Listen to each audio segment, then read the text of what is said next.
KOSP, Brookline, Springfield. It's time for the starting lineup with Scott Purdy, Ed Reynolds, and Art Haynes on 102.1 The One. Always the sure bet. And we are very pleased that you're with us on the starting lineup, brought to you by Play It Again Sports in the Fremont Shopping Center, Battlefield and Fremont Springfield, Swing Right Golf, which is located at the south of Campbell Avenue, a little bit north of Nixa, Marshfield Chevrolet at the I-44 exit, a couple of left turns and you're there at Marshfield Chevrolet, and Citizens Bank of Rogersville with two routes. One of the routes is there at Highland Springs or adjacent to Highland Springs, and the other is in Rogersville itself. Ned Reynolds along with Scott Purrier. And Art Haynes. Morning, Arthur. Morning, guys. You guys score 9 runs, and you can't shut down a team from getting 10. Just devastating loss. I mean, here, like you say, they break out. Vinny Pasquantino hits a home run in the top of the 9th. They have a 2-run lead, bring in the closer, and he can't get it done. They were within one strike, and he gave up a double into the corner to tie the game and then a base hit to win it. So when your closer blows it, that's the worst kind of loss of all, especially when you score that many runs. Because you have one job. You have one job to close the game, right? That's it. So, right. Well, you know who hits a home run just about every time he swings on the Bass Pro Tournament Champions is, a nice segue there, is Josh Scott, the Director of Athletics for Springfield Public Schools. Josh has joined us to talk about the announcement of the 2027 TSC field and other topics. Good morning, Josh. Hey, good morning. I thought we were going to start off with the Cardinals winning yesterday, since we had Art on there. Well, Art A likes to start with the Royals even when things are bad or less than good. And the Cardinals were off yesterday. So Springfield Cardinals. Oh, Springfield Cardinals. Yeah, they ended the Ned Reynolds hangover from him doing his last game Saturday. So you had a big announcement yesterday out at Convoy of Hope announcing your 2027 field. The two local teams, Logan Rogersville and Hillcrest. Not a really tough decision for you there? No. I think I told John Schaefer before he played the third game of the tournament that we were going to invite him back. So that one was a pretty easy one back. And Jordan Fielding, we've been watching them. You know, I said it yesterday, Scott. I think I missed on Hillcrest. Well, I know I missed on Hillcrest about 3 years ago. That is why I've changed my philosophy on how early I announce teams. Try and let things breathe, let people play through. They made it to the quarterfinals that year, but I had already made the announcement. They probably deserved to be there, and I just didn't give them that opportunity. So I've been watching them, watching Kyrese. I mean, the kid scored over 1,500 points this year, and he's just a junior. So he will likely be the City of Springfield all-time scoring leader by the end of next year. And I think we watched them at the Arvest tournament, watched them at the Nixa tournament, watched them a couple regular season games, and I was pretty committed to them. Look at the rest of the 6 teams coming in from outside. Bartlett, Tennessee returns. They had the 2 really good sophomores last year. I believe they went on and won a state championship again in Tennessee. Webster Groves from the St. Louis area. Milton, Georgia. Bishop Gorman out of Las Vegas. Christ the King is back for their every other year appearance. And then Second Baptist School out of Houston, Texas. And Ned and I were kind of looking them up during the break. They've got a really good guard coming back, 5-star guard. Named Alston. I'm sure that was probably Alston. Yeah, that was probably a big part of that decision, was it not?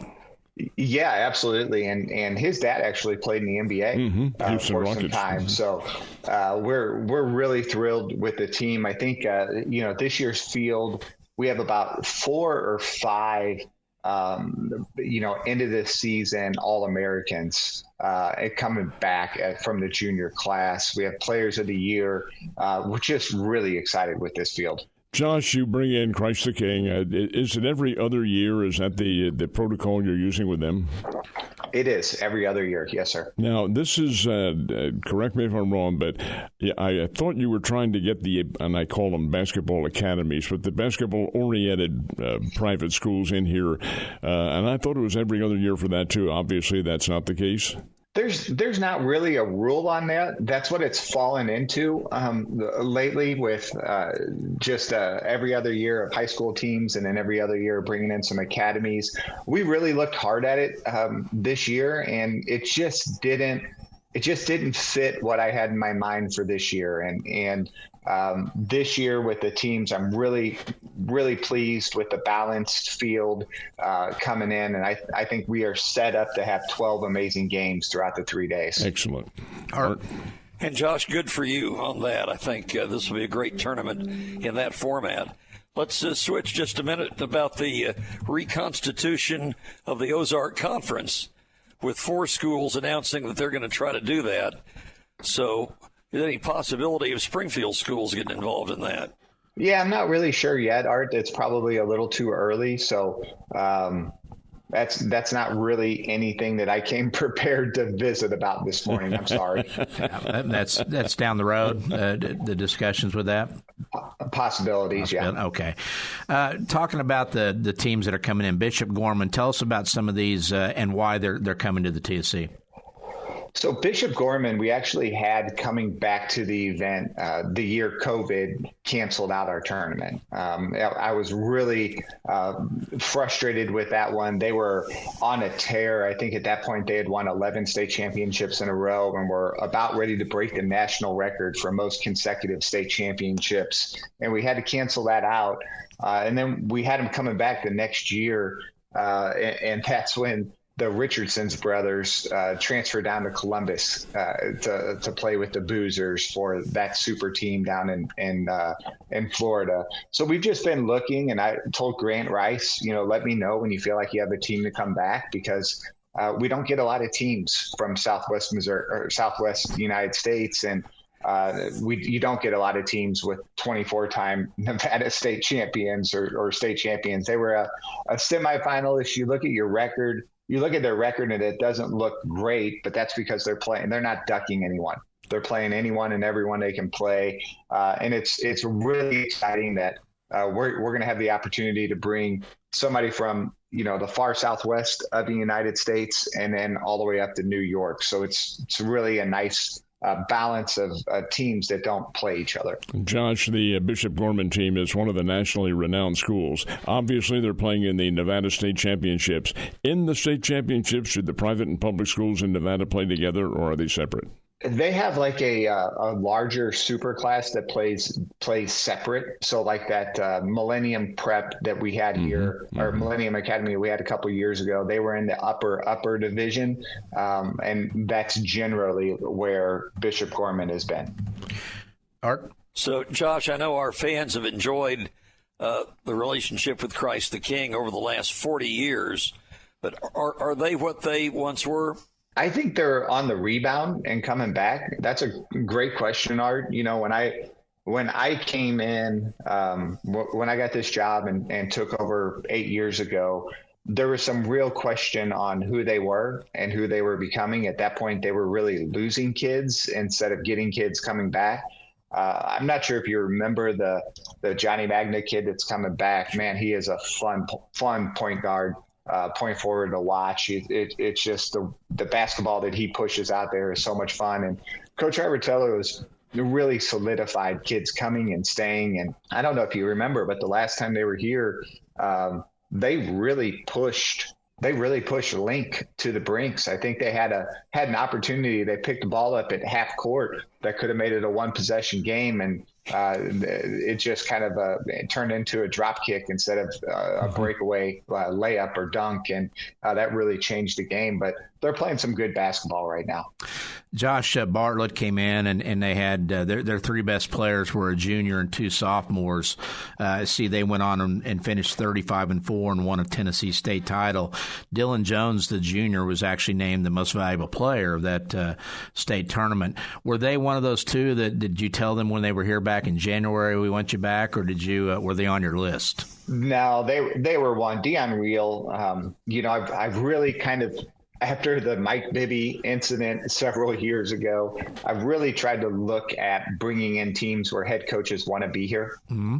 If the head coaches want to be here, I think their kids are going to act the correct way. Their coaches are going to treat our officials and the community the right way, and they're going to enjoy the experience and love the experience. And that's been Dion the entire time. The first time we brought them, they didn't do as well as they wanted to, but they still invested and took part in everything. And then this last year, They had an amazing team, played a great semifinal, came up a little bit short, and they ended the year number 7 in the country.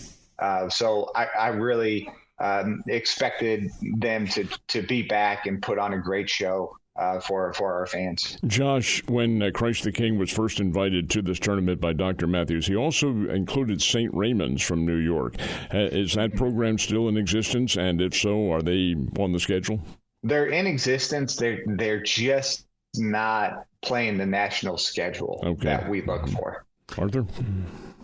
So, Josh, maybe an instance of not wanting to know how the sausage is made, but what's your philosophy on putting together the pairings when that comes time in January? Yeah, hope, guess, just to really try to get lucky. I mean, you look at it, and Art, I try to, at that point, somewhere around December, coming up on the pink and white, and Scott will know because he does such a great job putting our booklet together for us. I go until the absolute last minute that I can. And what we're really trying to identify is who are the best 4 teams in the tournament, and how do I try and set them up to be in the semifinals if I can? How do I give them that opportunity? Well, everybody in the area except me knew Logan Rogersville was going to be one of the best 4 teams in last year's event.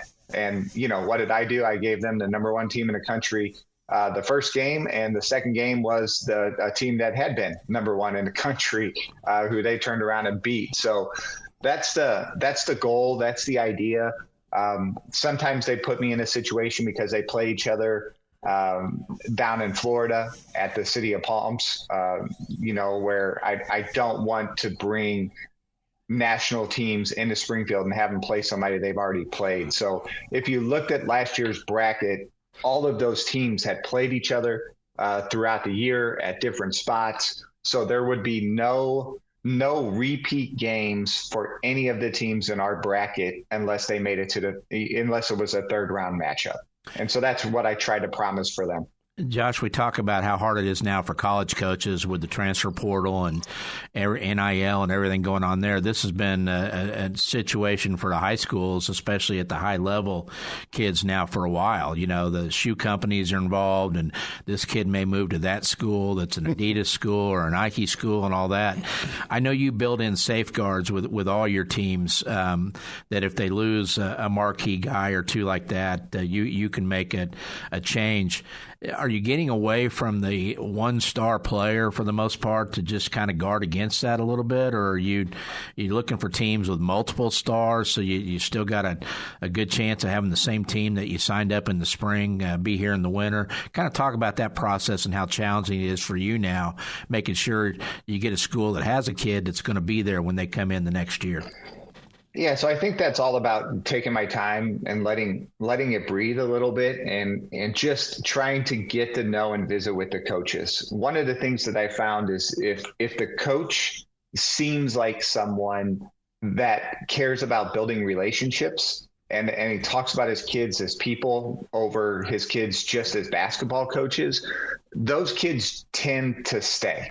And so that's a focus I've tried to make and tried to keep and tried to emphasize as we go through. We do have a clause if athletes leave that we can rescind our offer, but most of that time those coaches want to rescind their invitation also if their kids leave. We've been on a good run, Scott. The last 3 tournaments, we haven't had to find a replacement team. But I'm always worried about it and always curious who that new person is going to be if I have to. We've talked a little bit about Hillcrest and Logan Rogersville. How about Webster Groves? What do they have to offer? Well, they have probably, arguably the second best player in Missouri, and Scotty Atkinson. He's a Mizzou signee, and, I've just been drawn to this kid and how he plays and what type of show I think he can put on at Great Southern Bank Arena. And, Ned, this probably counters Scott's last question, but I invited Webster Groves because of Scotty Atkinson. That's who I wanted to see. That's who I wanted to bring in, going to one of our great institutions in Missouri. I wanted fans to see this kid on a big stage. Good. Sounds like it's been fun watching Scotty grow. Oh, yes. Come on. Josh, are you too young for that reference or not?